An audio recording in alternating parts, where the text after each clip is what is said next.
अस्सलाम वालेकुम, कैसे सब। उम्मीद है कि खैरियत से होंगे।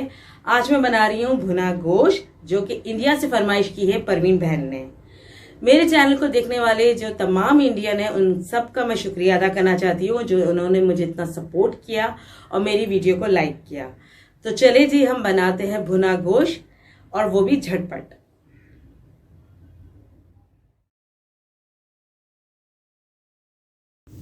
बिस्मिल्लाहिर्रहमानिर्रहीम। यहाँ मैं 1 किलो गोश्त ले रही हूँ हड्डी वाला मटन का, और ½ kg मैं जो है प्याज ले रही हूँ। अगर मटन 1 किलो है तो प्याज ½ किलो, और अगर ½ किलो मटन है तो 1 पाव प्याज। इसके अलावा मैं जी 1 अदद टमाटर ले रही हूँ, जिसे मैंने बारीक काट लिया। आधा कप दही है और 1 बड़ा चम्मच अदरक का इसका पेस्ट है। इसके अलावा लौंग के मैंने जो है 3-4 वो लिए हैं, और इसके अलावा बड़ी इलायची ली है मैंने 3 अदद। इसके अलावा जी मैं ले रही हूँ 1 बड़ा चम्मच कुटा हुआ लहसुन देखो मैंने इतना मोटा मोटा कूटा है, इसको फ्रेश है ये बिल्कुल। और जी इसके अलावा हमें कुकिंग ऑयल। तो चले जी हम बनाते हैं, और बाकी के कुछ मसाले जो हम जो वक्त के साथ साथ इसमें ऐड करते जाएंगे। ½ कप मैं ऑयल ले रही हूँ, और ऑयल के साथ ही मैं फ़ौरन इसमें गोश्त डाल दूँगी। ऑयल को मैं गर्म नहीं कर रही हूँ, इसी के साथ ही मैंने गोश्त को भी ऐड कर दिया है। क्योंकि हमें भूनना है तो हम एक साथ ही सब भून लेंगे। गरम ऑयल करने की ज़रूरत नहीं, कड़कड़ाने की। और साथ ही साथ इसमें मैं प्याज भी ऐड कर रही हूँ। ये सबको हम हल्का सा भूनेंगे शुरू में ही, स्टार्टिंग में। और लहसुन भी इसमें ऐड कर रही हूँ 1 बड़ा चम्मच। अदरक का पेस्ट 1 बड़ा चम्मच। इसके अलावा बड़ी इलायची 3 से 4 अदद। लौंग है मैंने 5-6 दाने लिए हैं। इसके अलावा काली मिर्च मैंने ली है तकरीबन 10 दाने। और इसके अलावा मैं शामिल करने जाऊंगी कुछ मसाले, और नमक शामिल कर रही हूँ। 1 चम्मच मैंने नमक शामिल किया है, आधा चम्मच मैंने हल्दी। अच्छा, नमक जो है बात में भी ज़्यादा डाल सकते हैं, क्योंकि ये जो है आपके हिसाब से होता है टेस्ट के। और मैंने 1 चम्मच जो है लाल मिर्ची पिसी हुई डाली है, 1 चम्मच ज़ीरा। लाल मिर्ची मैंने इसलिए कम डाली क्योंकि घर की पिसी हुई है, मैंने खुद जो है इसे पीसा है, और ये बहुत तेज़ मिर्च है, तो इसलिए मैंने जो है सिर्फ 1 ही चम्मच डाली है। आपकी मिर्ची अगर जो है वो पिसी हुई अगर फीकी हैं तो आप 2 भी डाल सकते हैं। कलर करने के लिए कश्मीरी मिर्च का भी इस्तेमाल कर सकते हैं। बस इनको एक हल्का सा हमने जो है मिक्स कर देना है, और जी इसको ढक्कन ढाँप के रखना है ताकि ये गोश्त हमारा अच्छे से पक जाए और प्याज हमारी सॉफ्ट हो जाए। इसके बाद हम भूनेंगे।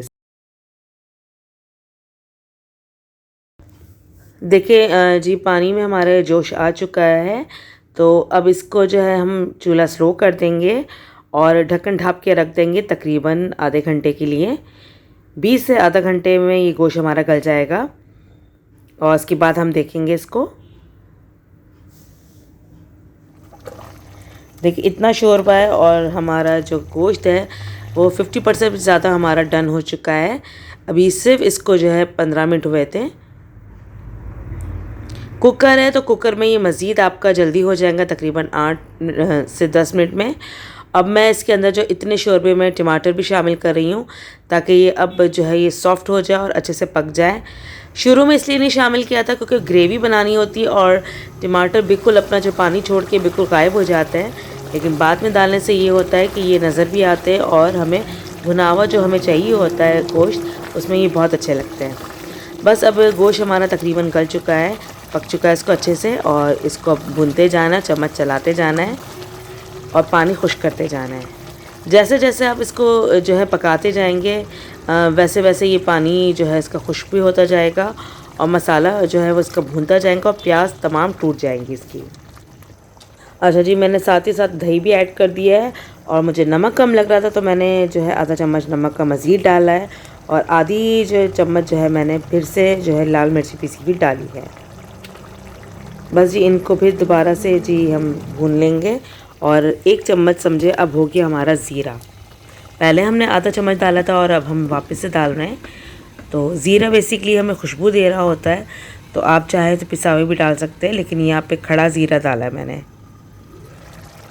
मैंने थोड़ी देर के लिए इसको ढाँप दिया था ताकि तरी अच्छे से ऊपर आ सके, और इसको दोबारा से हमने चम्मच चला के इसका बचा कुचा जो पानी रह गया है वो भी बिल्कुल खुश्क कर देना है, ताकि ऑयल इसका ऊपर से अच्छे से नज़र हमें आने लग जाए। अच्छा, मैंने यहाँ पे 2 से 3 अदद जो है वो लाल मिर्चें काट के डाली है ताकि कलरफुल लगे और देखने में अच्छा लगे। और हरा धनिया मैंने छोटा सा जो कटोरी होती छोटी वो डाली है, समझे आधी गड्डी मैंने इसमें जो है धनिया डाला है, हरा धनिया। देखिए हमारा गोश्त बिल्कुल तैयार हो चुका है और इसे कर दिया हमने डिश आउट। और आपको मैं इसका रिज़ल्ट दिखाती हूँ कि गोश्त इतना सॉफ्ट और इतना मुलायम गला है। देखिए इसको देखिए आप कितना सॉफ्ट हो चुका है कि मैं चम्मच की मदद से तोड़ रही हूँ और इसका एक एक रेशा अलग हो रहा है। इतना ये मुनावा और सॉफ्ट गोश्त बना है। इसे रोटी, नान, चपाती के साथ खाए, बहुत मज़े की लगती हैं। आम दिनों में बनाए या ख़ास दिनों में बनाए, ये बहुत मज़े की लगती हैं। और उम्मीद करती हूँ कि परवीन बहन को ये रेसिपी पसंद आई होंगी, साथ ही साथ तमाम देखने वालों से को भी ये रेसिपी बहुत पसंद आई होंगी।